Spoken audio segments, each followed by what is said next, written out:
Now in the Gospel of John, if you want to turn to the 20th chapter, we'll meet Christ in this wonderful Gospel, John 20 and verse 31, because the theme of John's Gospel is Christ who is God, Christ our God in human flesh. And in 20:31, this is what John records. He says, I wrote this book, these are written, that you who read it might believe that Jesus is the Christ, but not just the Christ, some part, a figment of the Jewish enterprise, but he's the Christ, the Son of God.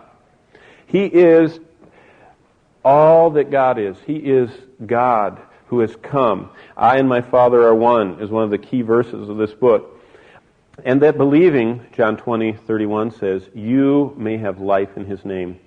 We find again the same outline. Jesus is born and prepared in chapter 1 through chapter 2, verse 11. Divine Jesus speaks and serves from the middle of chapter 2 through the end of chapter 12.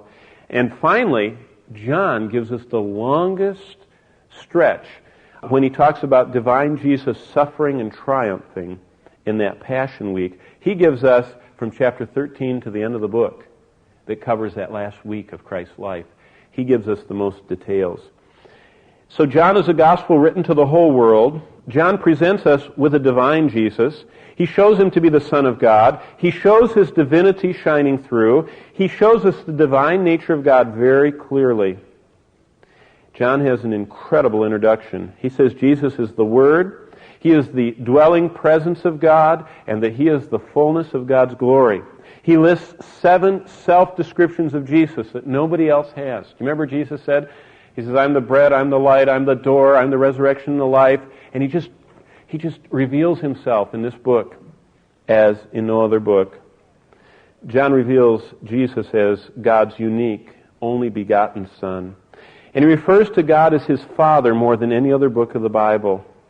The Old Testament refers to God as Father 12 times. John refers to God as Father 120 times. You see, God has come and shown himself to us.